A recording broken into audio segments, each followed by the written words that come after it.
क्या है, जब भी बॉल यूनिफॉर्म वेलोसिटी से ट्रेवल कर रहा है, that means the forces acting on the ball are balanced, no unbalanced force is acting on the system.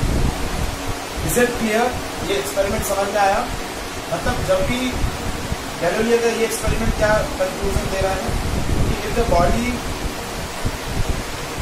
Is accelerated, either it increases its velocity, either it decreases its velocity. That means some unbalanced force is acting on the ball. And when the ball is traveling with a uniform velocity, that means no unbalanced force is acting on it. The forces acting on it are balanced. कोई भी unbalanced force उस पर नहीं लगा। ठीक है? Is it clear? This experiment clear है? समझ में आया? And everyone, समझ में आया? सब लोगों को समझ में आया ये experiment? Now second experiment,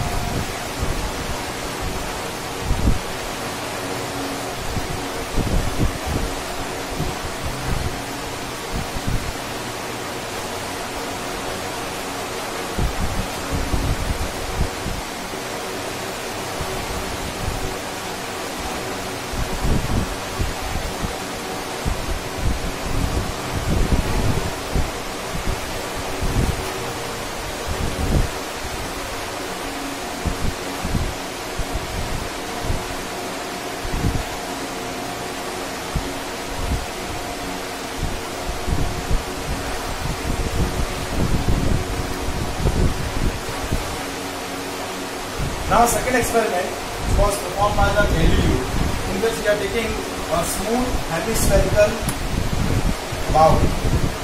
hemispherical bowl लिया है, हेमिस्फेरिकल रिंग ले लिया जो कि स्मूथ है। Now ball is moving down to the this hemispherical ring, hemispherical bowl.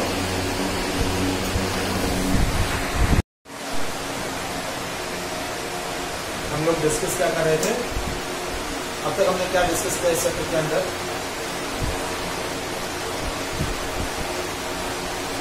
Last class में हमने डिस्कस किया what is force and what are the effect of force, what is the unit of force. ठीक है, इसके बारे में हमने discuss किया। Now today will discuss the laws of motion goes by Newton, and collectively these laws are known as Newton's laws of motion. But before discussing that, we'll discuss an experiment performed by Galileo. Galileo was the scientist which gives the basis of Newton's first law of motion. Newton's first law of motion जो है that is known as law of inertia. क्या बोला जाता है? Law of inertia. और Newton's first law of motion is basically define the force. What is force? Force क्या होता है उसको किसने डिफाइन किया? Newton first law of motion. और उस फर्स्ट लॉ ऑफ मोशन का बेसिस किसने प्रपोज किया? बेसिस किसने किया? Galileo. Galileo was the scientist which perform certain experiments related to the Newton first law of motion. Inertia का जो लॉजिक है, इनर्शिया क्या होता है? इनर्शिया का जो लॉजिक है वो प्रपोज किया गैलीलियो ने, और उसी लॉजिक को, उसी के कंक्लूजन को न्यूटन ने क्या किया?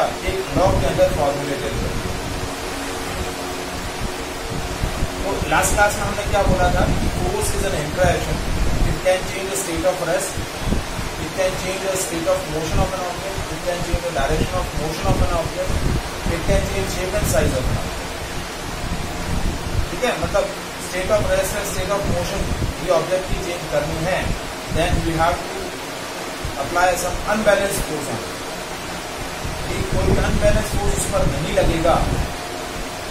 If the forces acting on the object और acting on the system are balanced, then body is either at rest और body is either travel with a uniform velocity.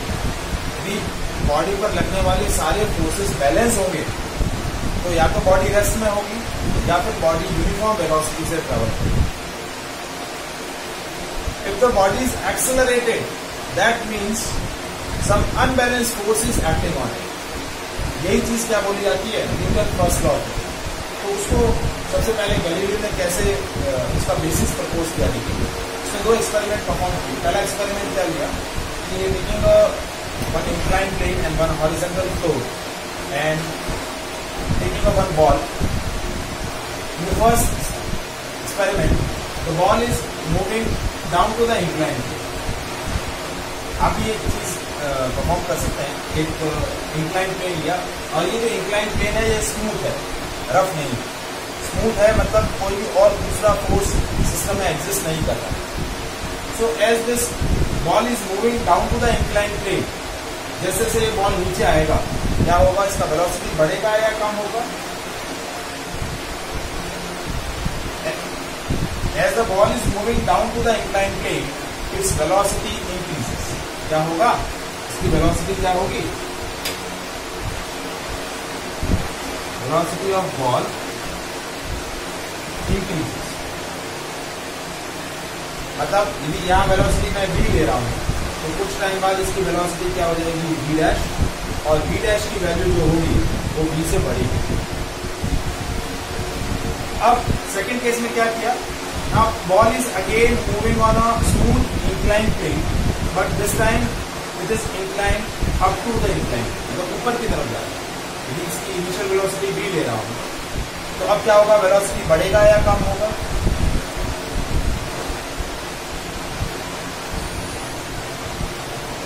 कम होगा। As the ball is moving up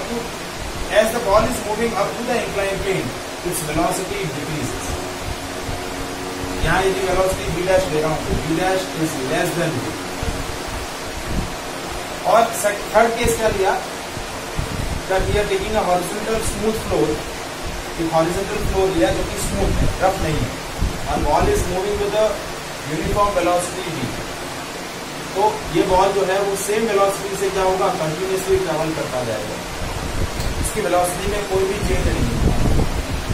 if the floor is smooth, जो floor smooth है तो उस पर और कोई भी फोर्स नहीं लगेगा, और as no force is acting on the body it travel with the uniform. अब देखिए ये सिचुएशन, ये तीनों अलग अलग सिचुएशन में क्या हो रहा है, जब ball down to the plane आ रही है वेलोसिटी बढ़ रही है, वेलोसिटी चेंज हुआ means system is accelerated, ball क्या हो रही है, एक्सेलरेट हो रही है। यहाँ क्या हो रहा है, वेलोसिटी डिक्रीज हो रहा है। क्या हो रहा है, वेलोसिटी डिक्रीज हो रहा है। तो again change in velocity is take place, again system is accelerated, मतलब एक्सेलरेशन नेगेटिव होगा तो सिस्टम भी एक्सेलरेट होगा, मतलब एक्सेलरेशन है सिस्टम के अंदर। क्यों? क्योंकि अनबैलेंस फोर्स है। जब भी सिस्टम में क्या होगा, एक्सेलरेशन होगा। जब भी किसी ऑब्जेक्ट में एक्सेलरेशन होगा दैट मीन्स वो बॉडी अनबैलेंस फोर्स एक्सपीरियंस कर रही है। और जब भी वो बॉडी रेस्ट में होगी या यूनिफॉर्म वेलोसिटी से ट्रेवल कर रही है, जैसे ये थर्ड केस देखिए, इसमें वेलोसिटी जो है वो बॉल की जो वेलोसिटी है वो यूनिफॉर्म है, चेंज नहीं हो रही है। So as the velocity of ball is uniform, यहाँ क्या हो रहा था, वेलोसिटी डिक्रीज हो रहा है, और यहाँ वेलोसिटी थर्ड केस में क्या है, यूनिफॉर्म। तो जब भी आपकी वेलोसिटी यूनिफॉर्म है that means no unbalance force is acting on the ball, the forces acting on the ball is uniform.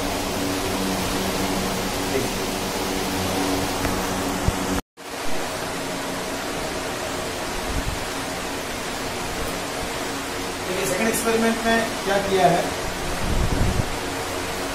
एक हेमिस्फेरिकल बाउल लिया है, ये सरफेस स्मूथ है, बॉल जो है इस स्मूथ सरफेस में क्या होगी, पहले डाउन हो रही है, यहाँ पर आएगी और उसके बाद क्या होगी, पहले डाउन आ रही है और फिर अप टू द, पहले down to the incline plane motion हो रही है, फिर up to the incline plane.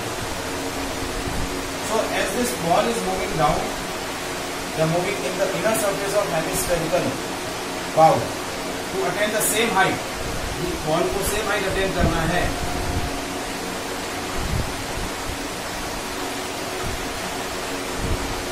या फिर बॉल जब इस पर्टिकुलर बाउल के अंदर मूव कर रही है, इसके बाउल की जो इंक्लिनेशन है वो सेम है, देखिए ये सिमेट्री क्या हो रही है, मैं इंक्लिनेशन देखूं, इस इंक्लाइन प्लेन की जो स्लोप है या इंक्लिनेशन है और इस इंक्लिनेशन की जो स्लोप है same. So as this ball is moving down, place up to the bottom place, reach to the bottom and again reach to the same height. तो इस पूरे प्रोसेस में आपका जो बॉल है वो क्या कर रहा है, सेम डिस्टेंस कर रहा है। क्या कर रहा है, सेम डिस्टेंस कर रहा है। अब मैंने क्या किया,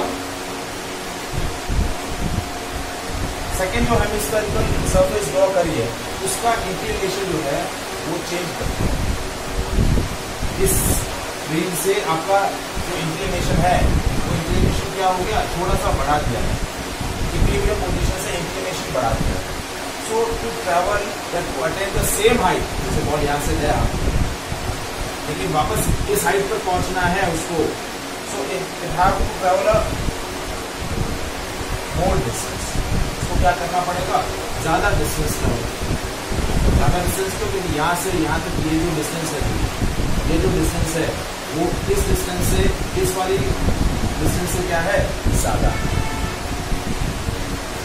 और मैंने यदि थर्ड जो हेमिस्फेरिकल सरफेस बनाए हैं तो इस थर्ड हेमिस्फेरिकल सरफेस में क्या हो रहा है, आपकी जो दूसरी इंक्लिनेशन है प्योरली प्लेन कर, तो ये चीज क्या बताएगी कि बॉल जो है वो कभी भी सेम हाइट अटेंड नहीं करती। Ball will never attend the same height, it will be travel horizontally with the same velocity. तो ये तीनों जो फिगर हैं वो क्या सजेस्ट कर रहे हैं कि जब बॉडी पर कोई भी अनबैलेंस फोर्स लग रहा है तो बॉडी क्या हो रही है, एक्सेलरेट। क्या हो रही है, एक्सेलरेट। जैसे एक्सेलरेट होगी या फिर डी एक्सेलरेट होगी। जैसे यहाँ नीचे आई एक्सेलरेट हुई, फिर जैसे यहाँ आ गई इसकी वेलोसिटी मैक्सिमम हो गई, फिर ये मैक्सिमम वेलोसिटी के साथ वापस ऊपर जाएगी। इन दोनों इंक्लिनेशन सरफेस का, दोनों स्फेरिकल सरफेस का इंक्लिनेशन सेम है, इस वजह से बॉल सेम हाइट अटेंड है। लेकिन यदि इंक्लिनेशन डिफरेंट है तो सेम हाइट अटेंड करने के लिए बॉल को ज्यादा हॉरिजॉन्टल डिस्टेंस ट्रैवल करना है। और यदि इंक्लिनेशन प्योरली खत्म कर दिया है मैंने, थर्ड में क्या किया है, मैंने दूसरी साइड वाली सरफेस प्योरली हॉरिजॉन्टल बना दी, तो ball will never attend the same height. ये चीज आप इस हेमिस्फेरिकल बाउल के बजाय यदि इस एक्सपेरिमेंट को आप इस तरीके से भी कर सकते हैं। जैसे मैंने इस तरीके से दो प्लेन सरफेसेस ले, इनिशियली दोनों का इंक्लिनेशन सेम है। बॉल यहाँ से आया, इट मूव डाउन, यहाँ तक गया और सेम हाइट अटेंड करने के लिए बॉल सेम डिस्टेंस ट्रेवल करेगा क्योंकि इंक्लिनेशन सेम है। अब मैं क्या कर रहा हूँ, इसका इंक्लिनेशन बढ़ाता जा रहा हूँ। तो सेम हाइट अटेंड करने के लिए देखिए, सेम हाइट अटेंड करने के लिए इस बॉल को ज्यादा हॉरिजॉन्टल डिस्टेंस ट्रैवल कर देगा। और जैसे ही मैंने दूसरा वाला सरफेस एकदम प्लेन कर दिया है, तो ball will be travel with the uniform. देखिए पहले वाले केस के अंदर क्या हो रहा था, to attend the same height ball will travel the same distance, but in the second and third cases to attain the same height ball will travel a more horizontal distance। और fourth plane के अंदर क्या हुआ, it will never attain the same height in any situation। that means कि ball ने इस stage पर जो वेलोसिटी एक्वायर किया वो वेलोसिटी उसकी यूनिफॉर्म हो गई, क्योंकि इस सिचुएशन पर उस पर कोई भी अनबैलेंस फोर्स नहीं लगा।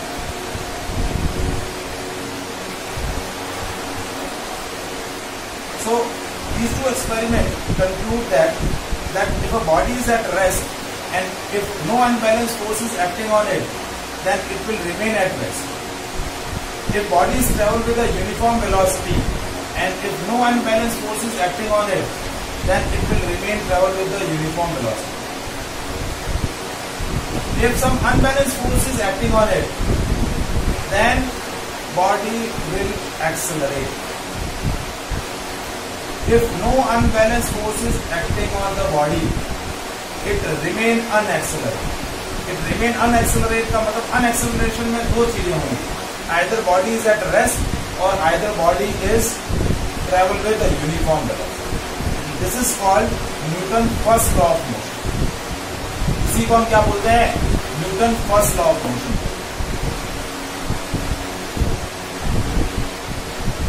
कंक्लूजन समझ में आया एक्सपेरिमेंट का?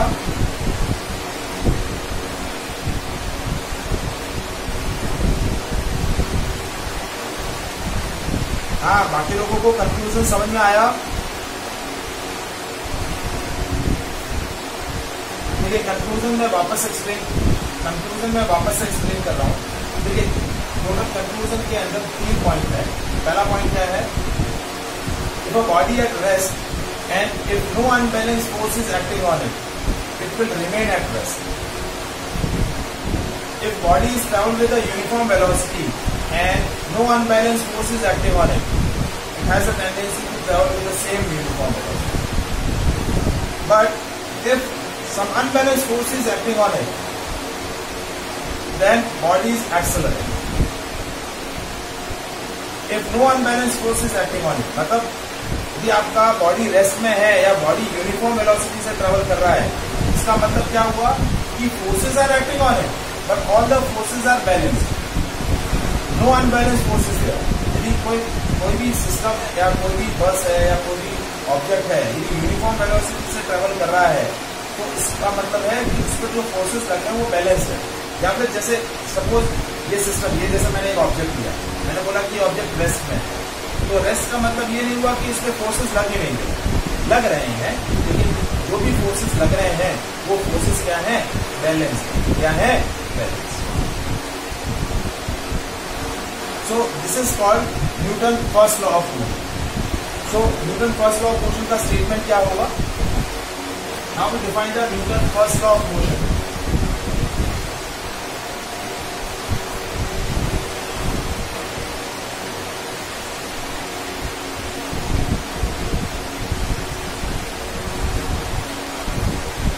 This is known as law of inertia.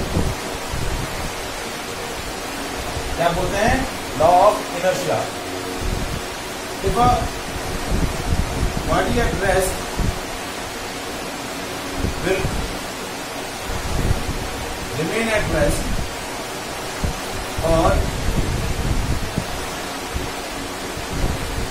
body at uniform motion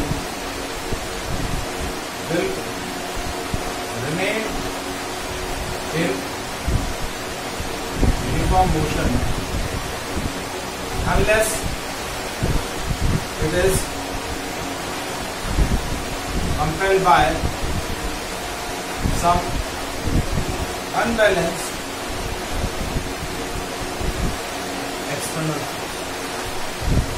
जब तक सिस्टम पर कोई भी या बॉडी पर कोई भी अनबैलेंस फोर्स नहीं लगेगा, तब तक यदि बॉडी रेस्ट में है तो रेस्ट में रहेगी, यूनिफॉर्म मोशन में है तो यूनिफॉर्म मोशन में रहेगी, या किसी पर्टिकुलर डायरेक्शन में ट्रेवल कर रही है तो किसी पर्टिकुलर डायरेक्शन में ट्रेवल कर रही है। ठीक है, इसको इस तरीके से हम डिफाइन कर सकते हैं। इसका सबसे इतना, ये आपका लॉन्ग वर्जन हो गया स्टेटमेंट का। इसका स्मॉलर वर्जन क्या है?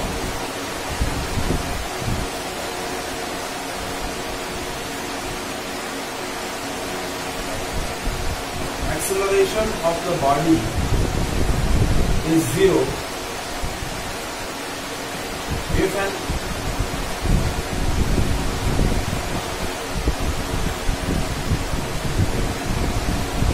and only if no external force acting on it.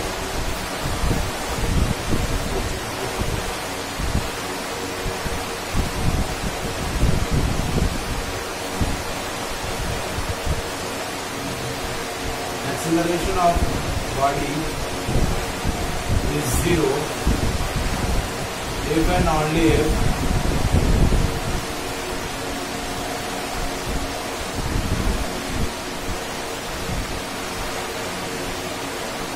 no external force acting. मतलब system is unaccelerated if the forces acting on it are balanced. इसको इस तरीके से भी डिफाइन कर सकते हैं। कैसे डिफाइन कर सकते हैं? सिस्टम इज अनएक्सेलरेटेड और body is unaccelerated if the net forces acting on it is zero. So this is called Newton's first law of motion. Is it clear?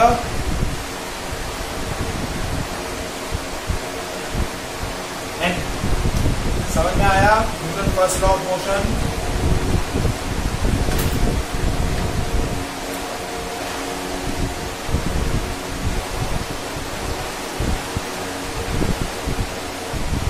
Now this law is known as law of inertia. क्या बोलते हैं इसको? Law of inertia बोलते हैं. तो सबसे पहला point आता है what is inertia and how to measure the inertia of the body. क्या होता है inertia? Anyone?